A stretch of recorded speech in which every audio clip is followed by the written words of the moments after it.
Welcome to the S Suite Lifestyle, as we're going to be discussing this week about wine. And I wanted to bring some information to you on just whatever the wine choice was that I was going to have for that week during the month, just to feature one. Now, keep in mind that the different types of wines and coffees that I have and show in the video, I'm not endorsing those or being endorsed by those, but it's just more of something that I wanted to show you on how I do it. And for those of you who are new out there and looking to try a different type of wine, a different type of coffee, these tutorial kind of topic conversations each week, I hope that are very helpful to you. So one of the first things that I want to get into is I wanted to go over the different types of devices that we would use in order to open that bottle of wine. Now, you can definitely do this at your preference or select which one that best fits you. But this is just some of the things that I wanted to put out there that I think that are pretty easy to use and that anybody can pick up from any tutorial online. Now, while I'm doing this tutorial, of course, I'm having my coffee and everything, so I can't go without that. So I did a review last week on some coffee. So look back in the videos to find that. So let's go ahead and get right into it.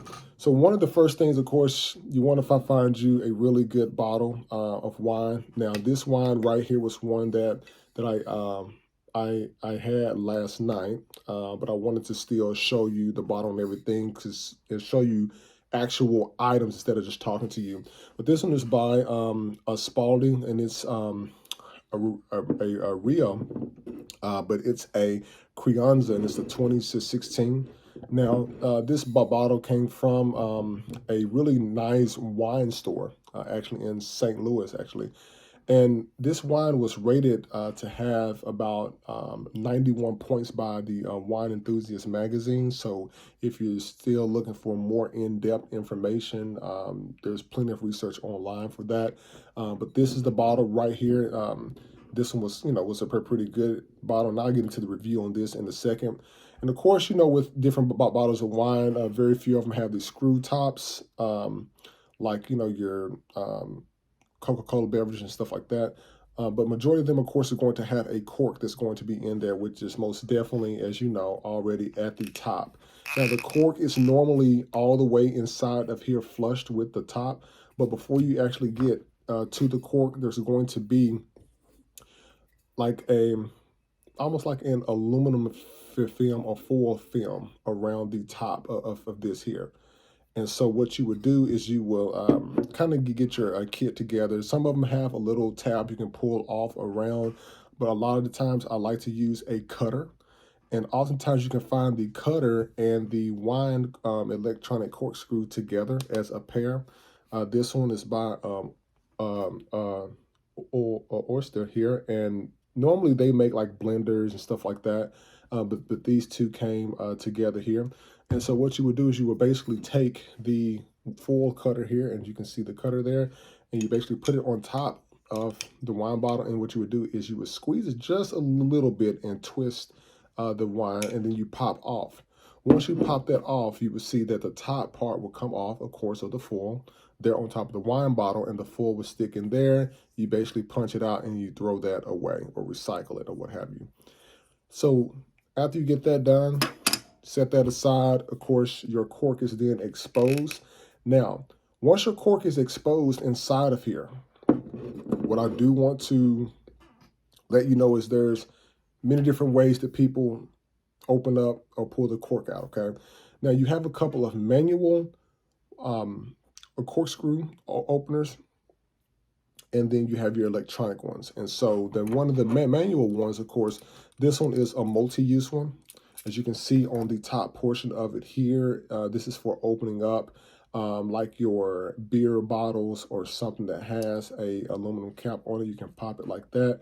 And then of course it also has the corkscrew portion here, which fits on top of the wine bottle itself.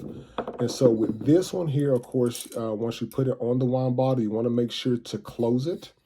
And when you put that on top of there, what you would do is when you holding it here, you basically would use this and you would screw this all the way down, but not too far of a point where it will go through the cork. As you go in there, this will pop up like this. And so you will use, of course, both of your hands, and you will pull the corkscrew out, and this will pull it out just like that. Your wine bottle is now exposed without the cork, and the cork, of course, is on here by itself. So once you have it on there, just to kind of give you a demo, I'm going to screw this on here just to kind of show you in a sense. So as you're turning it in the wine bottle, of course, your cork is here, and so it's going to be down like this. So what you would do is you're pulling up while holding the bottle too, and it will pull the cork out, and you'll kind of hear a slight pop in a sense. Once you're done, some people like to keep these in just, as a, as a keepsake of some sort, or they throw them away or recycle. But it really, they make other like home arrangement things where like a corkscrew holder, just so you can see and showcase your friends for the number of wines that you've had. Now, there's two things that I recommend that you can do after this. If you have a wine that needs to be decanted, you can get a decanter, which is like a glass container to pour the wine in, let it decant and kind of level out before drinking. With the corkscrew, sometimes people don't have the fancy tops that they put on, but they would normally take the cork and make sure that the fixings are not, all on there, but they will normally take it and pop it back in there just slightly and store it for the rest of the evening. And then when they're ready to partake in another glass of wine next day or whatever, they would then just simply pull it off and then, put it back on as such. Now, aside from the manual cutter, or not manual cutter, the manual corkscrew opener, you also have another manual corkscrew opener. And this one is a little bit interesting here. This one's going to need a little bit more skill on it, but what you're basically going to do with this is when you have it and you're putting it on top of the wine bottle itself, what you want to make sure that you do is you want to make sure that you have a pretty good hold on the bottle, because you kind of slightly will put it on the top, and you will actually, you're going to spin it all the way down on the wine bottle until it goes all the way down. It's going to be somewhat flushed. Once you do that, you're going to pull, and this is going to kind of come up a little bit slightly here, but you have to keep manually pushing it down or pulling up until you pull it all the way out, and then you do that, and then you pop it completely off. So this one's a little bit easier to use than this one here, but this one's a little bit more fancy, so it's going to require you to hold it just a little bit more. If you don't want to do either one of those, your next option that you can use is your electronic wine opener here. And this one just has two simple buttons on it. It has a charging station as well. This will be lit up red on the ball on top if it is not charged, but you just basically set it inside its charging base just like this. When you're ready to use, you just grab it and pick it up. Now this one, right here, I haven't charged this one up quite yet because I rarely use this. I like to use the other manual ones. But on this one, you basically just set it on top of the bottle like this. And what happens is it has, you may not be able to see it in here, but there is kind of like a little flushed part down in there. And this will actually push itself down on the bottle. So the only thing that you need to do is basically hold it, and you're going to press the down button, and it's going to go all the way down on the wine bottle, and you will feel it, because what you don't want to do is you don't want to pull. What you would do is when you press the down button, you just keep pressing it until you hear it pull it out, and you'll hear a slight pop. Once you do that, then you just let go, and then the cork will then be inside of here. Let's see.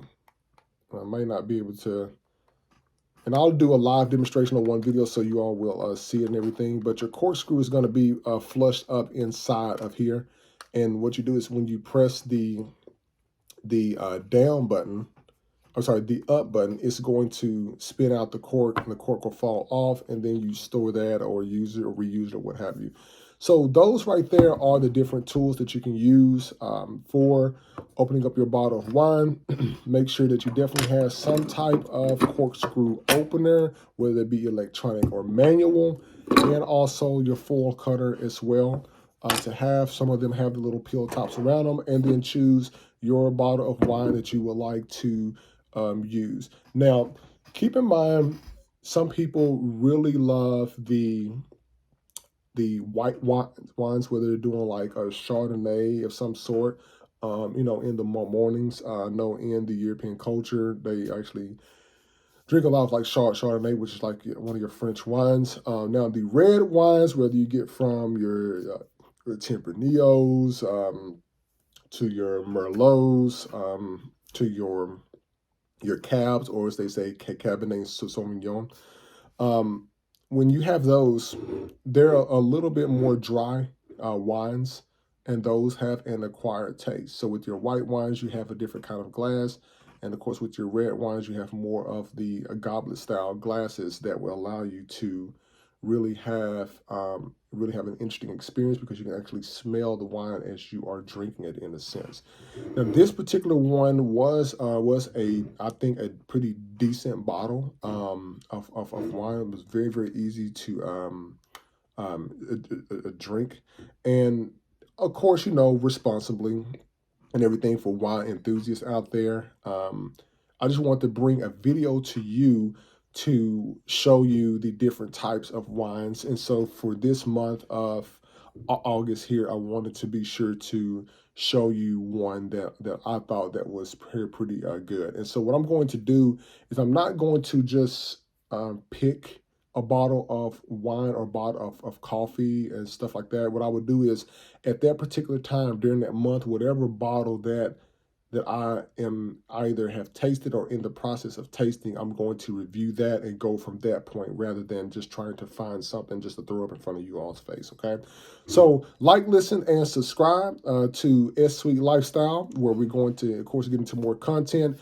Once again, with your wines, your scotches, your bourbons, your cigars, and also, most importantly, your coffee.